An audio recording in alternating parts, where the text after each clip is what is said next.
Hi. Um,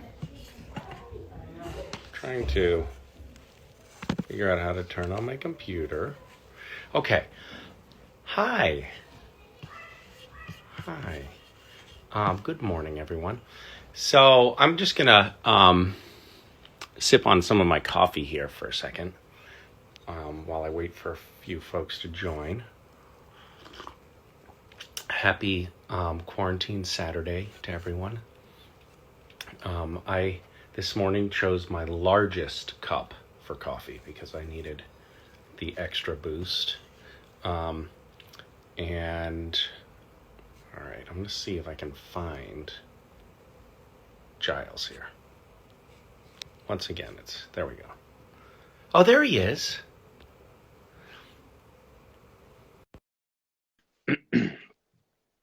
So, um, hi Giles. Hey, how you doing? I'm doing really well. How are you? I'm good. Thanks for inviting me for brunch. Yeah, thanks for coming. I actually didn't Really?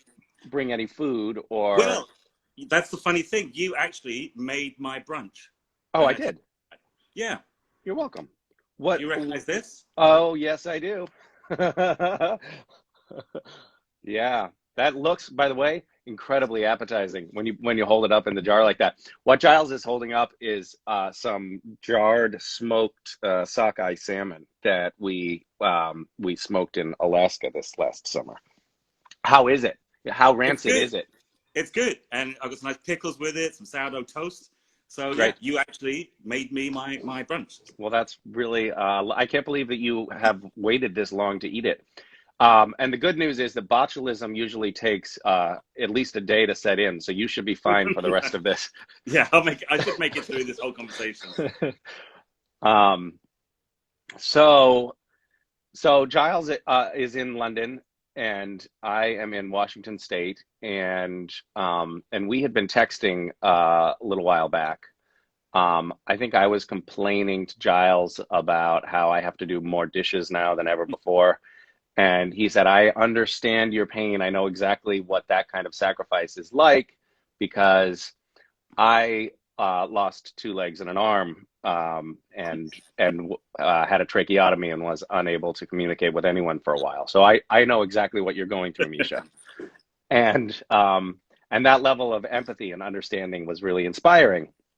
Um, I I've I'm going to give you I think like a sort of traditional little preamble introduction thing, and then maybe we can get into talking about your story. Um, but I've known Giles for several years. We actually only met in person a couple of summers ago Yeah. for the first time at our mutual friend Philip and Hillary's wedding, where we sat at a table and talked for I think 12 hours straight and had some really good laughs, invented some really important things like soup face, which because of our mutual NDA, I'm not allowed to disclose the details of it. Um, but Giles and I have also been working on projects together for the last several years. Giles has been identifying, he travels the world as a conflict photographer. How do you, what is the job title that you use to describe yourself? I would say a humanitarian photographer. So, Okay. trying to document the lesser known stories of communities and individuals caught up in conflict. So you're basically traveling the world, going to the worst, most dire situations out there and documenting some of the people who are going through the most hardship in the world Yeah. and getting to know these people and getting to learn what it is that they really need most and what can be most helpful. And then we collaborate at least once a year on doing a project between Gish and Random Acts and the people that you have worked with in far-flung corners of the world. We have worked with a dance school in a township in South Africa, and we've worked with Rwandan genocide survivors to purchase farmland for them, and with Syrian refugees in Lebanon, and uh, and all of these experiences have been really gratifying for me, and I think for you too. Um, but as we've gone as we work together on these projects, I've noticed most of the time you want to talk about these people that we're helping. We've done these little video chats Yeah. before, and you've always wanted to talk about, these people that we're helping, and not so much about yourself and your story.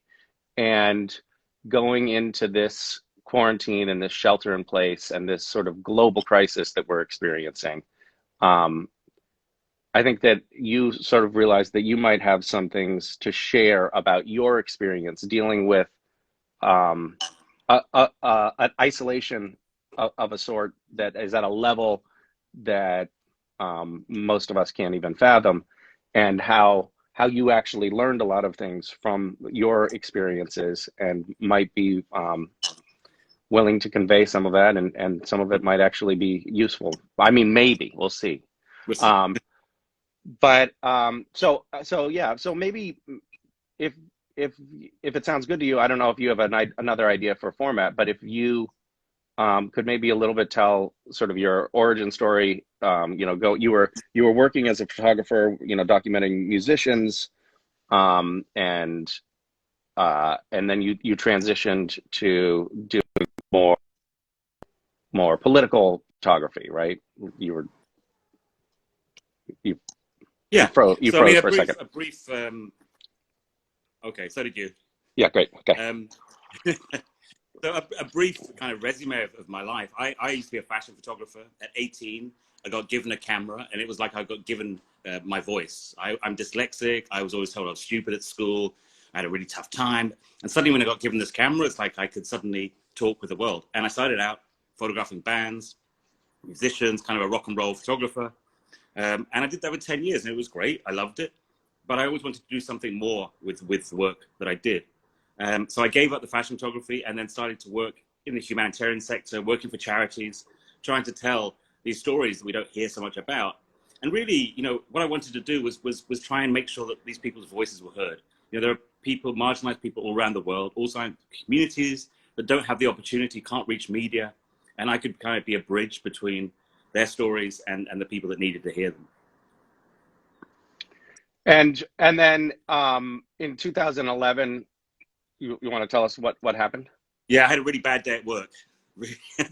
I was working in Afghanistan. I was documenting the impact of the war on civilians there, and I stepped on a landmine, an IED. I immediately lost both my legs and my left arm, and really, it was a miracle I didn't die. I thought these were going to be the last moments of my life. I didn't lose my consciousness. Somehow I managed to keep alive. I was taken to medevac to a hospital there, where they stabilized me and then flew me back to the United Kingdom, back to London. And it really was then that I go into this period that we were sort of discussing, which is isolation, an extreme form of isolation. When I was injured, as I lost both my legs and my arm, I was then in an intensive care unit for 46 days. Now, I had a tube that was into my throat here.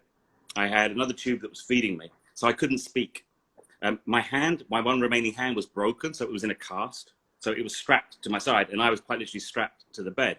I couldn't even go to the toilet myself. That was all done manually. So I couldn't eat, go to the toilet. I couldn't speak. I couldn't move. The only way I could communicate with the world was by blinking. I was trapped in my own mind. It is the ultimate extreme version of isolation, really. Now, the way I describe it, I suppose at first, was like being thrown in the sea when it's freezing cold. You get thrown in the sea and you got that, you gasp. Mm-hmm. I was inside my own mind, gasping like that. I was panicking. I didn't know what was going to happen. I didn't know if I was going to live, what was going on around me. In intensive care, the lights never go off. There's constant noise. You have no idea of the time, what day it is. And I was just sort of trapped in this situation.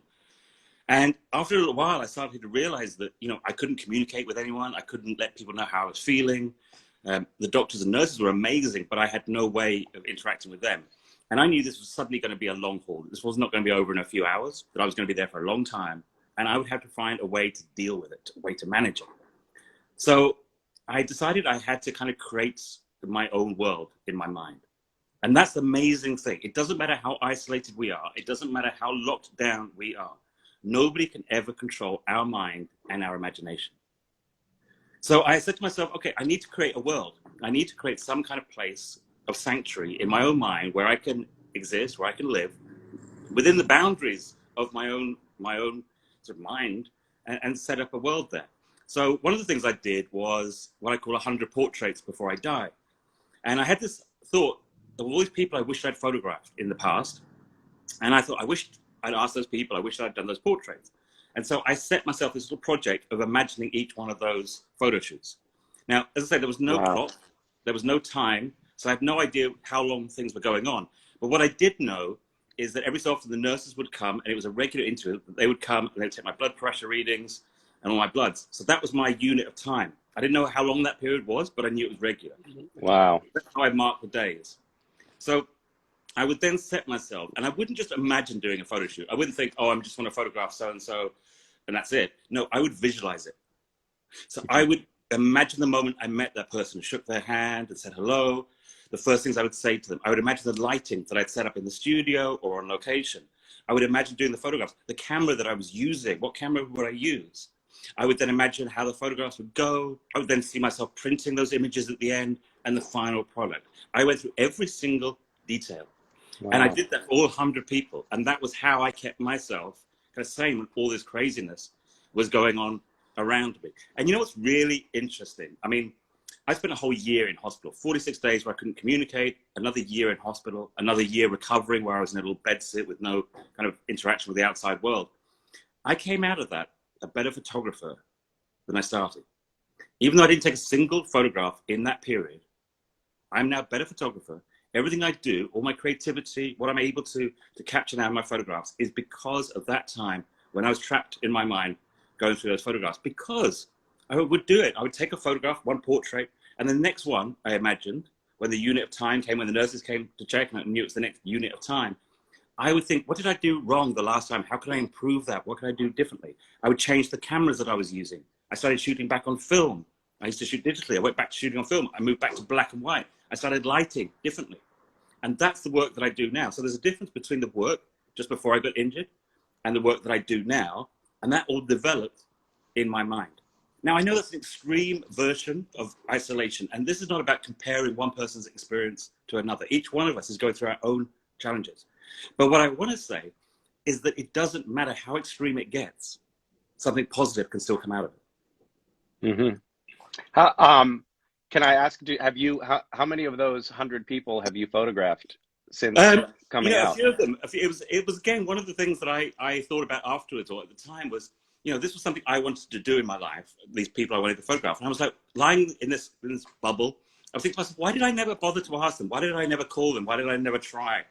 Because again, we put off so many things in life, so many things that we think, oh, I better not bother that person, or they'll probably say no, or I probably don't stand a chance with that. One of the things I learned during that period when I thought I was going to die is the only thing I regretted was the things I hadn't done. I regretted not having called those people. I regretted not making that opportunity. So yeah, when I came out of hospital, I did get in contact and I started meeting a few of them and photographing a few of them. But then, unfortunately I went back to work full time. So I was traveling. So I wasn't able to carry on that project. But it is something that cannot be taken away. You could not imagine what it's like. I mean, go and lie down for 1 hour. In that hour, do not move a millimeter. Stare at the same bit of ceiling. Do not speak. Nobody can speak to you. Now imagine that for over 1,000 hours, which is what I did. But wow. It was actually an amazing time when I discovered so much about myself. One of the things I get asked a lot at the moment is people came to me because, they know my experience, what I went through. And I've had a lot of friends ask me, how can I be more resilient? Mm-hmm. A lot of people are really struggling with what's going on. And I totally understand those struggles. And people say to me, how can I be more resilient? And the answer is, I don't think you can make yourself resilient. Resilience is the gift that we're given when we suffer. So I photograph people and people that we've helped together, like Khulud, Olive, Aya. Those are families and individuals that have suffered terribly, but they've come out of that with huge resilience. And for me, it was the same. I don't see myself as a particularly resilient person. I went through a terrible time. Life gave me a gift at the end of it. And that was resilience, which means I could deal with issues a lot better now. So everybody right now is going through a hard time. Everybody's suffering to a certain extent. and some people more than others. But all of us at the end of this will have more resilience. So you can't create resilience, but know that at the end of this, you're going to be dealing with a lot of other issues in your life in a lot better way. A lot of things that challenged you before this happened will seem less challenging after this. So remember that what you're going through right now is actually strengthening you. It's going to make life better for you when this is over. You will be a stronger, more resilient person. When you described, so I guess one of the things that happens to people in COVID-19 is that their lungs, in dire cases, their lungs start filling with fluid, and people that we're seeing the photos of in the news who are on ventilators are actually experiencing something akin to drowning with their lungs filled with fluid, which is something that you experienced when you were recovering. And I imagine, I mean, you speak of suffering, that must have been an intense form of suffering. But I imagine it also, when you're unable to move, you're unable to speak, and you feel like you're drowning, you must be overwhelmed. I'm projecting here, but I imagine you're overwhelmed with a sense of panic. Like, that's got to be a terrifying feeling as well. And I know I've spoken with a lot of people who are experiencing anxiety, very heightened anxiety at this time, and panic, and unsure of the outcome of their lives right now. Were there any particular tools during this process that you discovered or deployed to cope with those specific feelings of panic or anxiety?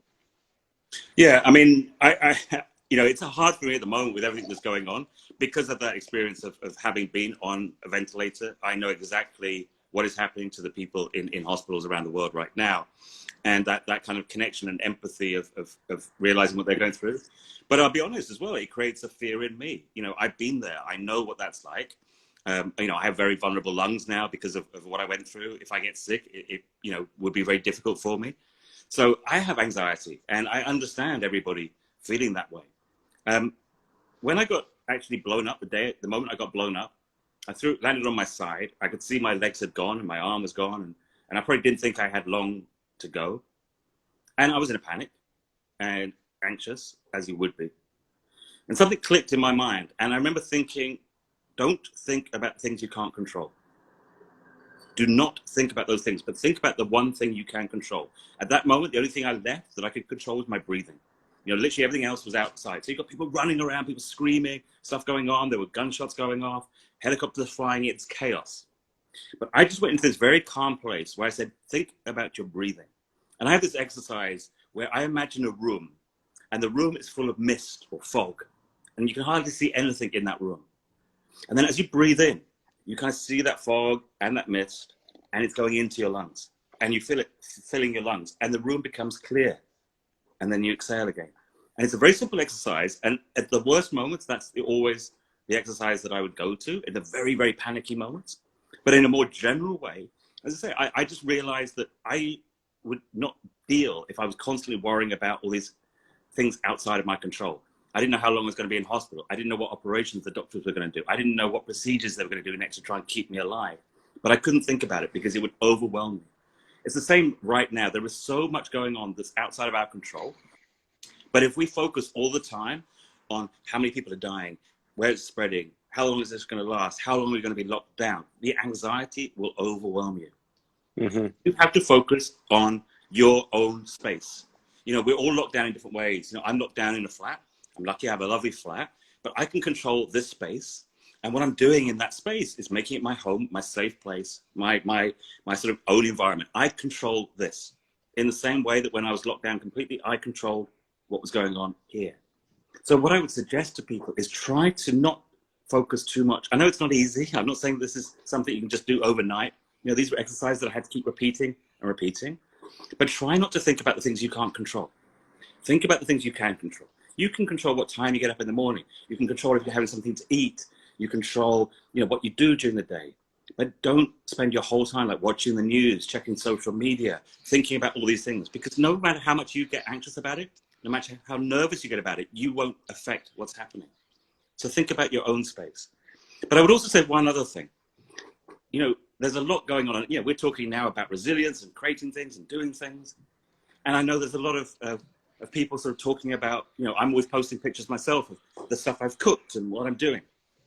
But don't put so much pressure on yourself as well. It's okay to have days when something like this is going on, where you do feel overwhelmed, where you do feel upset. People kind of see the side that's projected of my recovery, and wow, you were so resilient and strong. But I'm like, no, there were days when I was so overwhelmed, I would just be in tears. And it was my sister that first said it to me. She said, it's okay to feel like that some days. It's okay to have moments where you just go, I can't deal with this. It's too much. And allow that to happen. But by you choosing that, by you saying, I'm going to allow myself to have that day, it means you're still in control of that. So rather than overwhelming you, it's like you've given yourself a day off to feel a bit sad, to maybe stay in bed, to cry. But it keeps that element of control. I have a visitor here. Yeah. I mean, I think that also sounds like an element of mourning of the loss that you're going through. If you are, constantly pushing everything away, that smacks of denial, right? Like you lost some really important things, and you lost some important appendages, and you lost a couple of years. And if you're not able to mourn that and acknowledge that, it's denial, right? I mean, that's got to be a big part of the process. And there are a lot of people right now who are losing loved ones, who have lost loved ones, who are afraid of losing loved ones, who have lost jobs, who have lost, social connection, and not be able to mourn that is to not acknowledge what's happening, right? And I think also I'm speaking again to friends, and there's this sort of sense of, yes, some people are losing loved ones.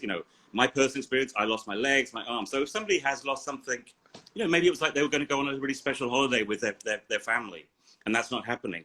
But then they kind of feel like, well, that seems a little bit, unimportant to moan about that when people are dying or sick. That doesn't matter. Each one of us has our own level of grief, our own experiences that have hurt us. And sometimes it can be really, small little things that really upset us. And it was the same for me. It's like, yeah, I lost my legs, my arm, all these big tragedies, but sometimes it'd be some really small little thing that would upset me. So allow yourself, don't compare yourself and think, oh, these people have had it worse than I have, or this person's got it worse. No, it's okay, whatever it is that's upsetting you, to upset you, and go with it. But control it. And you mentioned that a couple of weeks ago. We were chatting, and you said, yeah, yes, I've gone through these major losses. But right now, I'm really upset about the fact that they canceled my appearance at the UN, which in the scheme of things sounds like not a big deal. But of course, the things that are affecting our lives are important to us as humans, and we have to allow for that. I think a lot of times, it could be really easy for people hearing this to start applying that filter of, what do I have to complain about? Which is not at all the point of what you're talking about. No. Absolutely not the point. And it's, not just now, but generally, I'll have friends and we'll be talking about something and they'll stop and they'll say, oh, that sounds really trivial compared to what you've been through. And that's not what this is about. Everybody has had their worst experience and their best experience. And that is what we measure our lives in. Yeah. And I still get upset by very trivial things that just hurt me for different reasons. Sometimes the bigger things are actually easier to deal with because we go into a different mode. And our brains sort of fire off in a different way. So, allow yourself grief for whatever it is you've lost. And even if that thing is simply, like my nephews, they weren't able to finish school. And so they didn't have that final day of saying goodbye to all their friends. And, that's something that's grief and a sadness they've lost. Other friends, I've got businesses that are struggling. Other people have got, just a simple fact of just being isolated and not seeing people. We're all going through grief. And it's fine to feel that way. I don't know if you can see this, but I have like a little, see that at the end of my finger? It's just from excessive hand washing. It's getting very dry. And that is very difficult. Of course, there is a limit to my sympathy for other suffering. My big thing at the moment, actually, my personal suffering is an awkwardness that I feel, because I don't know if it's happening there in the States, but here at 8 o'clock every Thursday night, people clap all the healthcare service. Obviously, in my flat, there's an awkward silence. Right. Because on one hand man clapping, So, well, the whole world You could just collapsed. slap your face. Yeah, I'm like, everybody's just rubbing it in that I can't clap anymore. You know, and again, that's another thing I would say. You know, if the places I work, you know, some of the worst humanitarian crises, you know, I meet people in conflict zones and in all sorts of disasters, is humor. Mm-hmm. You know, people have the darkest sense of humor in the worst places. I have laughed so much, sat in Mosul in the middle of the fighting with an old Iraqi grandmother who has just had this great sense of humor. And again, I think people can get caught up or feel this sort of sense of we have to be so, because it's a very serious thing going on, which it is, that we can't allow ourselves just to have fun or joke or laugh. That's hugely, hugely important. You know, I have a very dark sense of humor. That helped me so much through my recovery, to be able to joke about my own experience, to joke about what I was going through, and still to this day, be able to make humor about it. So, you know, allow yourself as well to be having, because I think people can almost feel like I shouldn't be having fun when somebody outside is suffering, or when this terrible thing's happening in my city, I shouldn't be making a joke or laughing, but people Mm-hmm. do. And that's okay as well. You know, it's a really important defense mechanism. Yeah. That's a good point. Um, we're we're laughing a little bit, right, Mason? Right? What are you trying to tell me? What are you trying to tell me? Where is the Where's a flashlight? Downstairs in the kitchen in the drawer. You'll find a flashlight. I'm not sure where? what you need it for, What but it sounds drawer? important. Which You'll figure it out. You're resourceful. Um, so I wanted to go back to something that you were talking about earlier. You um, you mentioned something that it's like the serenity prayer. You know, don't think about the things that Mm. you can't control, um, and focus on the things that you can control. Um, which is so much easier said than done. I think a lot of times when I hear that, a little part of me thinks, fuck you. Like it's impossible to not think about the things Okay, that you know what I mean? so And so like let me tell you about the time. specifically, how do you It's like if you can't control your laptop. right, then how can you control the You the can't control your circular laptop. How can thoughts you in your control head? life? So 3 months after I got injured, um, emotionally and psychologically was the worst moment of my life. It was 3 months after. For the first couple of months, I was fighting to keep alive, you know, with the things we were just discussing. So in a way, that's relatively easy because you don't think about much else. You're just like, I've got to get through the day. I've got to get through the hour. I've got to get through the minute. 3 months after, I was moved to a high dependency unit, a special ward, which meant I was a little bit better. I was off kind of life support. Um, but that's actually when things got really tough because that's when I had to come to terms with a new reality. That I'd lost my legs, my arm. I was told I'd probably never walk again, that I would never live independently, and that was no question of me ever working again. Everything I valued had been taken away from me. And 3 months, pretty much the day of when I got injured, was the first time I had enough strength to even be transferred from my bed into a wheelchair and taken to have a shower. Mm-hmm. They took me into the shower and I saw myself in a mirror for the first time. And I was repulsed. I was disgusted by what I saw. I missing these legs, this arm. I thought I was ugly. I was hideous. It was so upsetting for me. It was like everything suddenly smacked me in the face of this new reality. And they took me back to the bed, put me back in the bed. It would take 4 people to lift me. I felt so useless and powerless. They put me back in the bed and I cried myself to sleep that night. And I was really lost. And I remember thinking, I wished I had just died in Afghanistan. I wished I hadn't survived. Even though I've been fighting for 3 months to survive, it suddenly dawned on me what my new life was. And I didn't want to be this person that looked like this. I didn't want to be this person that couldn't look after themselves, that couldn't just go out for a walk or go for a run. And worst of all, I couldn't be this person that couldn't work again and do what I love. And I cried myself to sleep that night. But the next day, I woke up and it was like something had clicked in my mind. Something had changed. I'm notoriously stubborn, and that stubbornness had come back. And when I woke up the next morning, I said to myself, from this moment on, I will never think about the things I can't do, but I will think about what I still can, and I will excel at those things. And that's what I've done since that point. I decided I was going to become a better photographer, a better man. I was going to be a better person in my community. I was going to do more for other people. I was going to focus on these things. Now, of course, you know, it's not 100% thing. There's some times when something happens, or I have, again, like I said, we're allowed these days, bad days.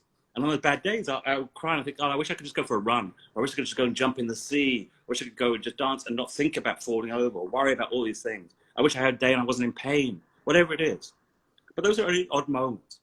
Because what I realized is that I had so much to live for, so much to enjoy. And again, we talk about gifts coming from these experiences. The gift I was given was to appreciate everything in life 100 times more. You know, I will stand out in the rain and it'd be, you know, bad day and gray, and I'll be like, I can experience this, I can feel it. So of course I'm not saying it's easy just to say, oh, let's just focus on the things we can do and not worry about everything else. But you can do it. It is possible. You know, I did it in that extreme version. And it's like right now, you know, I had various projects planned. I had 2 exhibitions, one in New York, one in Italy. You know, all those things have come to an end and finished. You know, for me personally as well, you know, I'm not working, I'm not able to do a lot of those things. But there's so much I can do. Like, I'm really enjoying cooking again because I have the time to do that. So I'm focusing on those things. And I'm focusing on, you know, trying to be a different person when this is over. And again, this is sort of what it comes down to, is we can't control what's going on. This is what it keeps coming back to. We can't control all that stuff on the outside. We can't control how long we're locked down for. But we can control who we will be when this finishes. And I know that the last time I went through something like this, I came out a better person because I grew so much and I learned so much about myself. You know, I used to suffer from terrible, terrible depression, really bad mental health issues. And a lot of what I went through helped me to deal with those things. And we'll go through another experience. And right now I'm thinking, who do I want to be at the end of this? What are the things that I can work on? What are the things maybe I can learn, a new skill or a new, whatever it is. But I'm determined that, again, when I come out of this, I will be in some ways a better person than I was when I started. You mentioned that you were doing a visualization of this mist. Is that something of a meditation that you had practiced? You must have practiced that before, or did that just come to you? And It are was, there other practical, you have an intrusive thought, you know, something comes in that is out of your control, yeah. that you could spin out on. In very practical terms, are there techniques that you deploy to redirect that thought energy? Okay, so you know, the great kind of Buddhist idea of the misty room and the breath coming in, you know, on a mountaintop and all the rest of it. I would like to tell you about how I studied Zen Buddhism as a child, and in a monastery in Tibet. But actually, it's just watching loads of kung fu films when I was a kid. And I remember it was in one of these kung fu films that I really loved. I think it was a Jackie Chan film. But it was just something that I remember just stuck in my mind for some reason. And then when I was stuck in hospital, it came back to me. So that was just a personal thing. Everything I'm saying, I know I'm making it sound like, oh, it's just you make these decisions, you do this, you control this. I'm trying to sort of say, you know, from 2 years of going through this, the things that I learned. But it's not to say that there were times when it was difficult, when an intrusive thought would come in, when I didn't have that strength, when I didn't have that focus. And so, you know, I'm not at all saying to everyone, because I'm sure there's people listening to this going like, well, I don't know if I can do that. I don't know if I can control those thoughts. And I'm not saying it's easy. It's something about practice. It's like everything we do. If we practice, we get better at it. So, you know, at the beginning, you know, I was talking about doing that visualization where I'd imagine doing a photo shoot and the rest of it. The first few days, first few weeks of that, I would maybe have 2 minutes of thinking something, and then I'd see some nurse with a big needle or whatever, and I'd panic. I'd be, what's happening? What's going on? I'd hear a beeper going off on the support systems, and I would lose my train of thought. But I would do it every day and keep focusing on it. And what I would say is that, again, when we're going down in lockdown and isolation, I know a lot of people are struggling with their mental health. You know, a lot of people who have mental health issues, struggle with things, are finding it even harder in this circumstance. And that is absolutely understandable. But what I'm saying is try and find little ways to exercise every day. In the same way an athlete could go.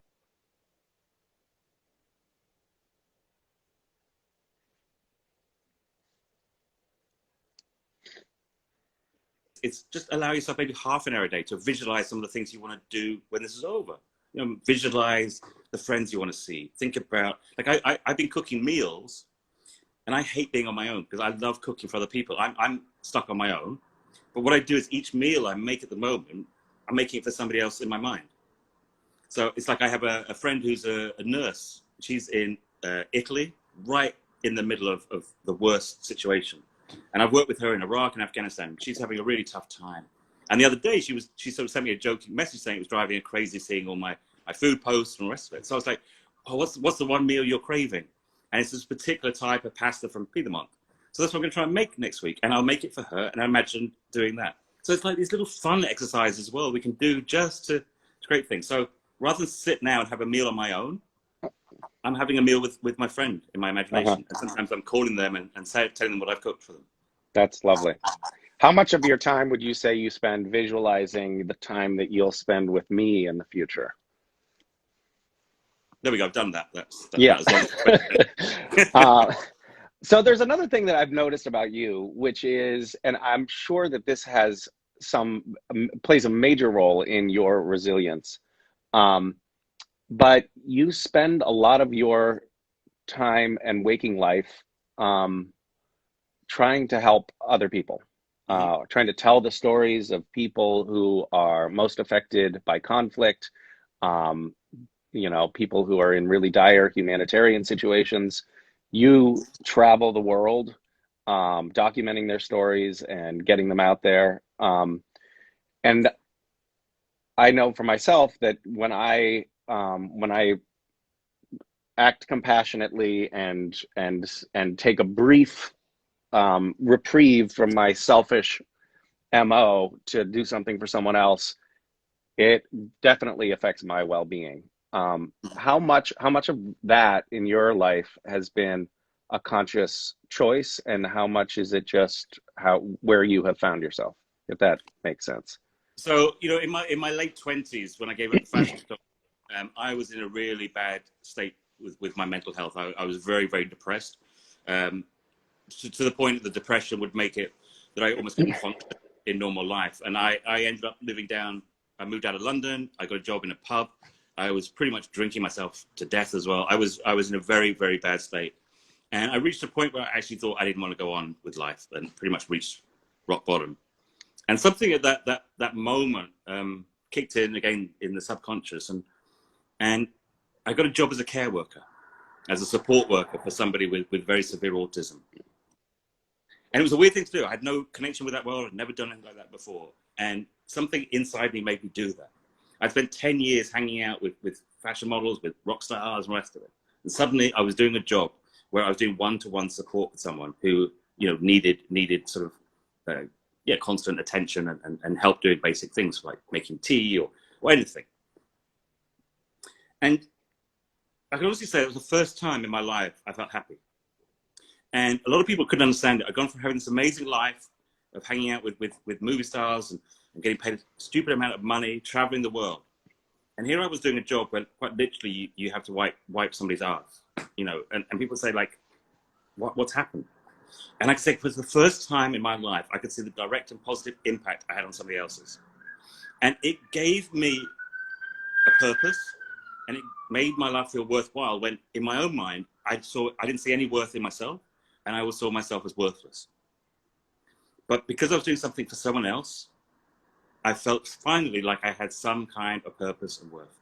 And so really that's the beginning of everything I do now and everything I continue to do now.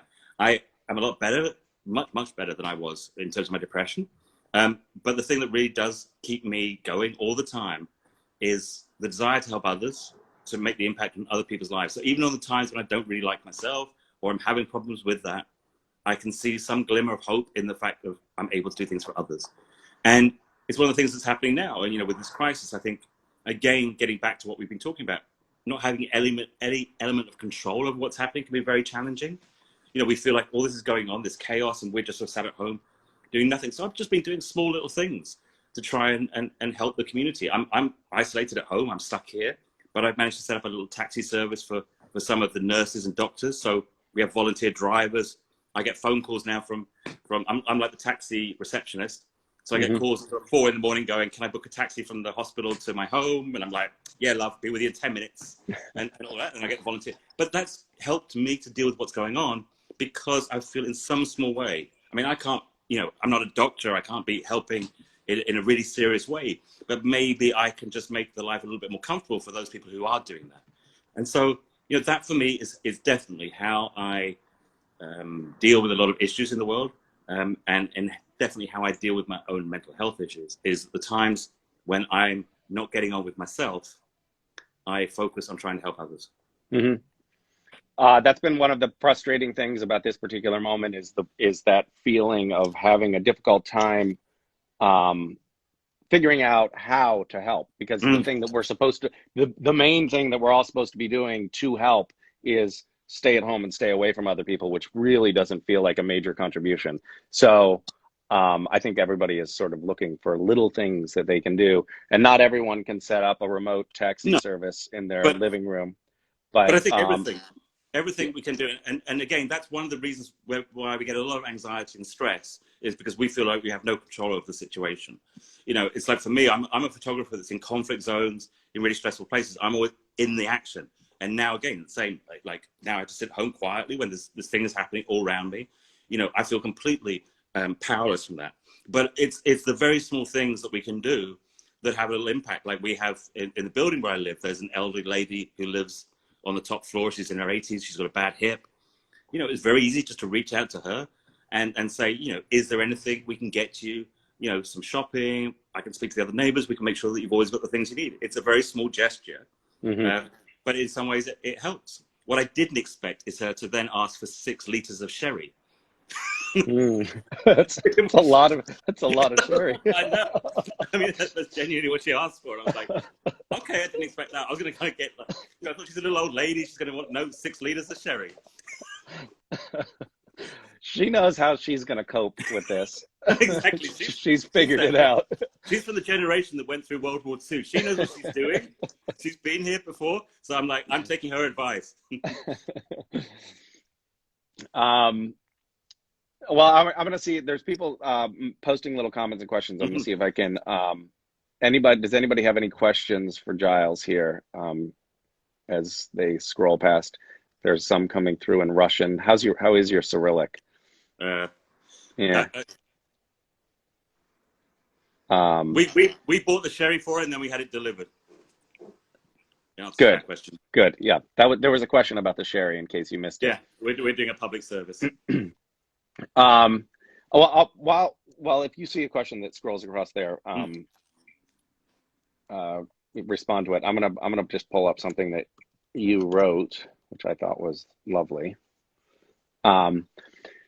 You texted this to me a little while ago, like 2 weeks ago. In 2011, whilst in intensive care, my remaining hand was in a plaster cast. A tracheotomy meant I couldn't speak. My only connection with the world was through blinking. It's hard to think of how you could be more isolated from life. I couldn't move, communicate, eat, drink, even going to the toilet for myself. My body was a prison. The only place I could roam was within my head. It was difficult at first, but I soon learned that nothing could confine my imagination, my hopes, my dreams. Once I stopped fighting my perimeters, I found a new freedom. I would study, I would exercise, I would plan, I would take photographs, I would love, all within my mind. Speaking to friends today, I know how hard this is mentally for many. It's so hard to isolate yourself, to feel your freedoms curtailed. But trust me, it gets better. It really does. You will discover strengths and resilience you never knew you had. Many of us are going through this alone, but we are doing it together. Even in darkness, you can find beauty. You just need time to let your eyes adjust. This is very beautiful and very helpful to hear. Yeah. I'm going to cry now just hearing that. Yeah, it's really lovely. It's really such an important reminder. And I think maybe that's the thing that, and why I wanted to do this today is, I maybe had a little head start on people, and I went through something difficult. And I know a lot of other people are going through something difficult. And, to be a few steps ahead, to be a guide, and to say and remind people it gets better, we get through it, and things will be different on the other side, and many things will even be better. Yeah. Well, thank you for sharing your insights on this. It's been Really nice talking to you. No, it's been really, really, really good. So I've talked too Yeah, much, so I haven't actually been able to eat any of my brunch. that's all right. It's probably a poison anyway, so it's probably for the best. Um, those of you who don't know, Giles has a really great Instagram feed, the One Arm Chef, where you take photos of the beautiful food that you make. It's food porn, basically. Yeah, yeah. Um, and it looks delicious what you're making. Um, it actually it makes it for me it makes it a little bit harder to go through quarantine because I just like I want that food and I can't have it and it's just so actually don't follow him. Don't follow the One Arm Chef. It's not good. Um, and yeah, and I wanted to plug something too. We're doing a mini Gish scavenger hunt quarantine edition. So it's a 1 day Gish scavenger hunt that people can do from home. So if you're watching this and you haven't signed up, you should because we. I don't know if we're really. I don't know what we should talk if there's any kind of collaboration that we can do on this little mini Gish. Um, but in the past, Giles and I have collaborated for many years on Gish items that have been so gratifying and so awesome. Like for example, you also sent this video of Aya, which I'm going to show you. I just got to make Yep. sure that I've taken all of the pornography off my desktop before I play this. Okay, there we go. Can you see what I'm pointing my camera at? Is that showing up? Yes. Yeah. So this is Aya, Hmm. and she's making cookies. I don't know what those little brown balls are. I think it's chocolate that goes inside the Yeah. cookie. Yeah. Um, she is. Do you want to just tell her story because it's so Yeah. lovely and I mean, or again, this is a really interesting story. I mean, Aya, I met her 7, 8 years ago. She's a Syrian refugee living in Lebanon. She has spina bifida, living in this tent, muddy and wet, with her mother and her sisters and brother. And really, her situation was desperate. She wasn't getting any medical support. You know, most people thought she wouldn't really live for much longer. But what I discovered when I met her was not a victim. I discovered the feistiest 4-year-old I'd ever met in my life. She was this firebrand from the moment. And I remember one of the first things we did, we were doing this interview, and at the end of it, you know, she wasn't really speaking, but then she just goes, "Aya will never die." And it's just like she's this incredible force of nature. So, you know, we were able in partnership, you know, with Randoms Acts and Gish to be able to crowdfund for her and some other families, and sort of really protect her at that time, and then help in the relocation to France, where she now lives. And she's flourishing there, and she's doing these incredible things. The whole family's doing really well. The community in France, in the small town, have really grown to love her, as everybody does that meets her. I mean, everybody that meets her absolutely falls in love with Aya. I did her story 7 years ago, and I still get people stopping me in the street going, "How's Aya doing? What's happening with Aya?" She's this incredible character. I mean, I remember when I first met her, she was like in the floor in this tent, and oh, poor girl, you know. And then her sister walked in, and she just looked at her sister, and she's like, "Hey, donkey, pick me up."